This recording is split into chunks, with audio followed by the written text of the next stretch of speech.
नमस्कार दोस्तों, आइए सुनते हैं मुंशी प्रेमचंद्र के द्वारा लिखी कहानी गुरु मंत्र। घर में क्लेह और निमंत्रणों के अभाव से पीड़ित चिंतामणि जी के चित्त में वैराग्य उत्पन्न हुआ और उन्होंने संन्यास ले लिया। तो उनके परम मित्र पंडित मोटेराम शास्त्री ने उपदेश दिया, मित्र, हमारा अच्छे अच्छे साधु महात्माओं से संगत रहा है। यह सब किसी भाले मानस के द्वार पर जाते हैं और गिड़गिड़ाकर हाथ नहीं फैलाते और झूठ मूठ आशीर्वाद नहीं देने लगते कि नारायण तुम्हारा चोला मस्त रखे, तुम सदा सुखी रहो। ये तो भिखारियों का दस्तूर है। संत लोग दरवाजे पर जाकर ही कड़क कर हाँक मारते हैं, जिससे घर के लोग चौंक पड़े और उत्सुक होकर द्वार की ओर दौड़े। मुझे तो दो चार वाणियां मालूम हैं, जो चाहे ग्रहण कर दो। गुदड़ी बाबा कहा करते थे, मरे तो पांचों मरे, पर ललकार सुनते ही लोग उनके पैरों पर गिर पड़ते थे। सिद्ध बाबा की हाँक बहुत उत्तम थी, खाओ पियो चैन करो, पहनो पहना, पर बाबा जी के सोटे से डरते रहना। नंगा बाबा कहा करते थे, दे तो दे, नहीं दिला दे, खिला दे, पिला दे, सुला दे। ये समझ लो कि तुम्हारा आदर सत्कार बहुत कुछ तुम्हारी हाँक के ऊपर है। और क्या कहूँ, भूलना मत, हम और तुम बहुत दिनों साथ रहे हैं, सैकड़ों भोज साथ खाए हैं। जिस नेवते में हम और तुम दोनों पहुंचते थे, लोग डांट से एक दो पत्तल और उठा ले जाते थे। तुम्हारे बिना अब मेरा रंग न जमेगा। ईश्वर तुम्हें सदा सुगंधित वस्तु दिखाए। चिंतामणि को इन वानियों से एक भी पसंद न आई। बोले, मेरे लिए कोई वाणी सोचो मोटेराम। अच्छा, ये वाणी कैसी रहेगी कि ना दोगे तो हम भी चढ़ बैठेंगे। चिंतामणि, हाँ, ये मुझे पसंद है। तुम्हारी आज्ञा हो तो इसमें काट छाट करूं? मोटेराम, हाँ हाँ करो। चिंता, अच्छा तो इसे इस भांति रखो, ना देगा तो हम चढ़ बैठेंगे। मोटेराम उछलकर, नारायण जानता है ये वाणी अपने रंग में निराली है। भक्ति ने तुम्हारी बुद्धि को चमका दिया है।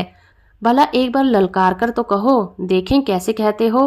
चिंतामणि ने दोनों कान उंगलियों से बंद कर लिए और अपनी पूरी शक्ति से चिल्लाकर बोले, ना देगा तो चढ़ बैठूंगा। ये नाद ऐसा आकाश भेदी था कि मोटेराम की सहसा चौंक पड़े। चमगादड़ घबराकर वृक्षों से उड़ गए, कुत्ते भौंकने लगे। मोटेराम, मित्र, तुम्हारी वाणी सुनकर मेरा तो कलेजा कांप उठा। ऐसी ललकार कहीं सुनने में ना आई। तुम सिंह के भांति गरजते हो। वाणी तो निश्चित हो गई। अब कुछ दूसरी बातें बताता हूँ, कान देकर सुनो। साधुओं की भाषा हमारी बोलचाल से अलग होती है। हम किसी को आप कहते हैं, किसी को तुम। साधु लोग बड़े छोटे, अमीर गरीब, बूढ़े जवान सबको तू कहकर पुकारते हैं। माई और बाबा का सदैव उचित व्यवहार करते हैं। यह भी याद रखो कि सादी हिंदी कभी मत बोलना, नहीं तो भरम खुल जाएगा। टेढ़ी हिंदी बोलना, यह कहना कि माई मुझको कुछ खिला दे, साधु जनों की भाषा में ठीक नहीं है।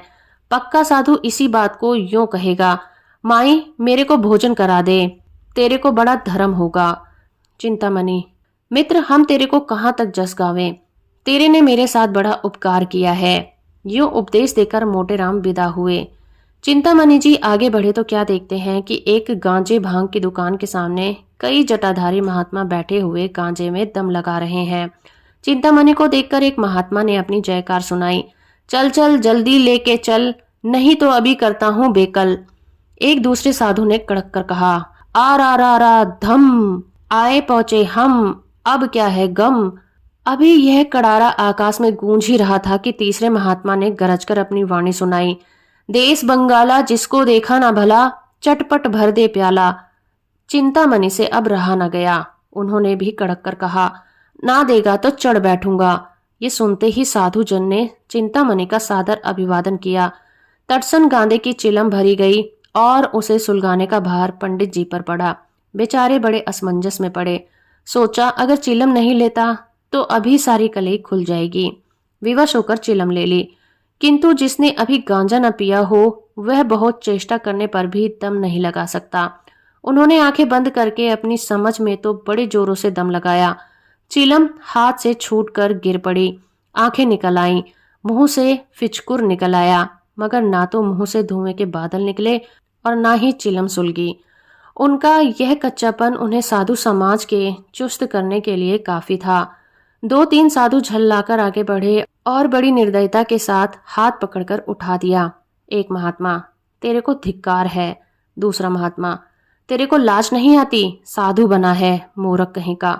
पंडित जी लज्जित होकर समीप के एक हलवाई की दुकान के सामने जाकर बैठे और साधु समाज में खजड़ी बजा बजाकर ये भजन गाना शुरू कर दिया। माया है संसार सवरिया, माया है संसार, धर्माधर्म सभी कुछ मिथ्या, यही ज्ञान व्यवहार। सांवरिया माया है संसार, गांजे भंग और वर्जित करते हैं उन पर धिक्कार। सांवरिया माया है संसार। तो दोस्तों अभी आप सुन रहे थे मुंशी प्रेमचंद्र के द्वारा लिखी कहानी गुरु मंत्र। उम्मीद करती हूँ मेरा ये प्रयास और ये कहानी आपको अच्छी लगी होगी। वीडियो को लाइक और चैनल को सब्सक्राइब करना बिल्कुल ना भूलें।